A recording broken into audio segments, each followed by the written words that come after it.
Imagine sitting on your porch one quiet afternoon, sipping a cup of tea and realizing that the bustle of life, those constant phone calls, dinner invitations, and group outings, has started to feel more like a chore than a joy. Maybe you've caught yourself wondering if you'd be just as happy or even happier, spending that time alone, doing exactly what you want when you want. If that thought has ever crossed your mind, you're not alone. As we move past 70, the idea of needing a big circle of friends can start to shift, and honestly, it's okay to let it go. There's something freeing about embracing your own company, and today I want to walk you through 6 reasons why independence might just be the secret to a richer, more peaceful life at this stage. We're going to explore how letting go of the pressure to stay connected can open up space for you to thrive in ways you might not expect. So, grab that tea or coffee, get comfortable, and let's dive into this together. First off, think about how much energy it takes to keep up with friendships. When we were younger, we had the stamina to juggle work, family, and a packed social calendar without blinking. But after 70, that energy isn't quite what it used to be, and that's not a flaw, it's just life. Maintaining friendships often means phone calls to schedule plans, driving across town for a lunch date, or hosting a gathering when you'd rather put your feet up. It's not that those moments can't be lovely, but they come with a cost. I remember chatting with my neighbor Dorothy, who's 74, and she told me how she used to feel guilty saying no to her book club. She'd drag herself out on chilly evenings even when her knees ached, just to keep up appearances. Then one day she decided to skip it and spent the night curled up with a good novel instead. She said it felt like a weight lifted off her shoulders. That's the beauty of independence.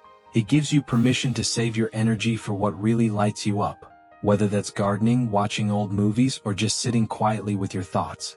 You don't have to spread yourself thin to prove you're still part of the crowd. And that leads me right into the next piece of this puzzle: the freedom to set your own pace. When you're tied to a group of friends, there's often an unspoken rhythm you're expected to follow. Maybe they're early risers who want to meet for breakfast at 8 a.m., but you'd rather sleep in and enjoy a slow morning with the newspaper. Or perhaps they're always planning trips or outings and you're just not up for the hustle anymore. Independence means you get to call the shots. You can eat dinner at 4 p.m. if that suits you, or stay up late watching the stars without worrying about syncing up with someone else's schedule. My Uncle Ray, who turned 72 last year, used to feel bad about skipping his buddies' fishing trips. He loved the quiet of the lake, but the early wake-ups and long drives wore him out. Once he let go of that obligation, he started taking short walks to a nearby pond instead, fishing pole in hand, whenever he felt like it. He told me he's never been happier. That's what happens when you tune into your own rhythm. It's like giving yourself a gift every single day. Now, while we're on the subject of tuning in, let's talk about how independence lets you focus on what matters most to you. Friendships, bless them, can sometimes pull you in directions you wouldn't naturally go.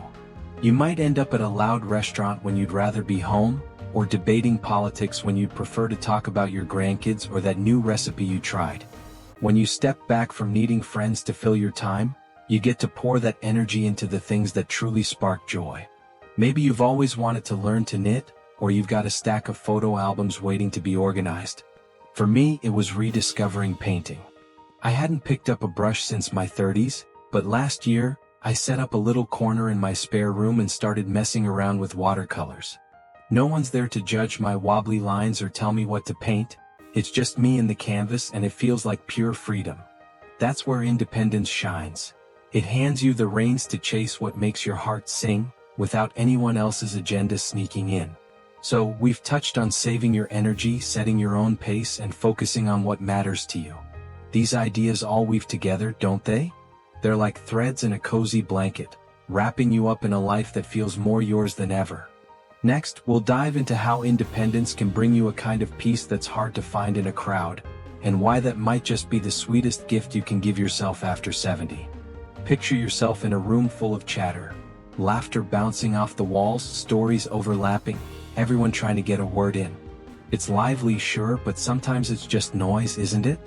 After 70, that kind of scene can feel overwhelming, like you're trying to keep up with a race you didn't sign up for.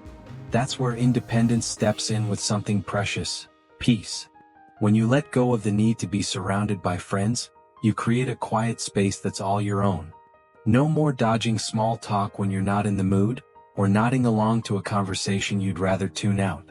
I think of my friend Clara, who's 76 now. She used to host card nights every week, but she told me how the chatter started to wear on her. One evening she canceled, lit a candle, and sat by her window with a cup of chamomile tea. She said the silence felt like a warm hug. That's what I mean. Independence gives you the chance to savor stillness, to let your mind settle without the hum of other voices. It's not about being lonely, it's about finding calm in a world that's often too loud. And while we're basking in that calm, let's talk about how it ties into something else: dodging drama. Friends can be wonderful, don't get me wrong, but they can also bring a whirlwind of complications. Maybe it's a misunderstanding over who said what, or someone feeling slighted because you didn't call back fast enough. After 70, those little tangles can feel heavier than they're worth. I remember my cousin Ed, who's 71, telling me about his old golf group. They'd argue over scores, grumble about who picked the course, and then spend days smoothing things over. One summer he just stopped going. He picked up a set of clubs for himself and started hitting the driving range alone. No bickering, no apologies, just him and the swing. He said it was the most relaxed he'd felt in years. Independence cuts through that noise. You don't have to mediate, explain, or tiptoe around anyone's feelings. You're free to live without the extra baggage, and that's a weight off your shoulders you didn't even know you were carrying. Now, as that baggage lifts, something else starts to bloom: confidence in your own company. When you're not leaning on friends to fill your days, you discover how much you actually enjoy being with yourself. It's funny how we spend so much of our lives thinking we need someone else to make things fun or meaningful. But after 70, you've got a lifetime of stories, wisdom, and quirks that make you pretty darn good company. Take my Aunt June, for example. She's 73 and started doing crossword puzzles every morning after her coffee clutch fizzled out.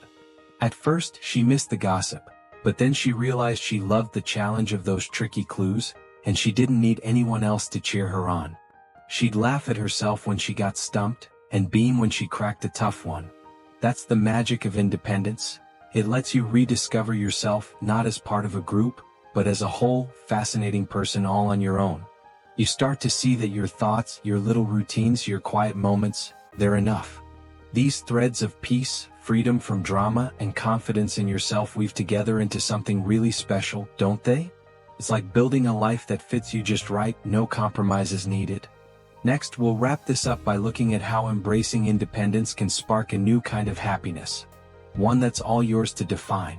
So, here we are, talking about crafting a life that's truly yours, and it's funny how that freedom can lead to a happiness you didn't see coming.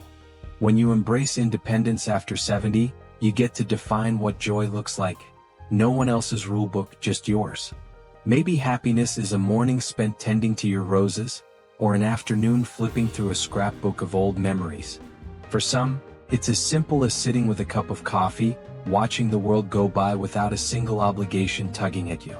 I think of my old pal George, who's 75 now.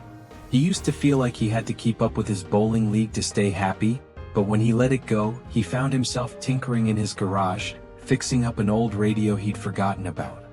He'd grin ear to ear every time he got a scratchy station to come through clear. That's the thing. Independence lets you chase those little sparks of joy that are uniquely yours without anyone else's idea of fun crowding in. It's like opening a door to a happiness that fits you like a glove. And as you settle into that happiness, something else clicks into place. You stop worrying about what others think.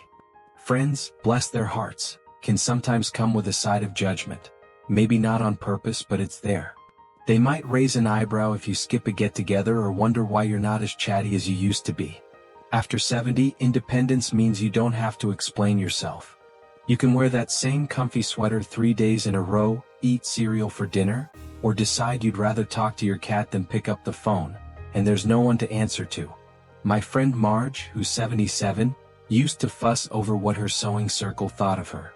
She'd dress up, bring snacks, the whole 9 yards. Then she stepped back, started stitching quilts just for herself, and told me she's never felt freer. No more polite smiles or pretending, she's living on her terms.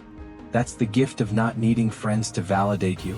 You get to be unapologetically you, and there's a quiet power in that. Now, as we tie all this together, it's clear how these pieces, Saving your energy, setting your pace, focusing on what matters, finding peace, dodging drama, growing confident, chasing your own joy, and letting go of others' opinions, build something pretty amazing. They're not just reasons to embrace independence. They're stepping stones to a life that feels lighter, fuller, and more yours than ever. You don't have to overhaul everything overnight. Maybe it's just saying no to one plan, or spending an afternoon doing something you love, all by yourself. Small steps can lead you to a place where you wake up each day feeling content, not because someone's there to share it, but because you've got everything you need right within you. I'd love to hear what you think about this. Drop a comment below and tell me how you're finding your own groove after 70. If this resonated with you, give the video a thumbs up and hit that subscribe button for more chats like this. Here's to living your best life your way at any age.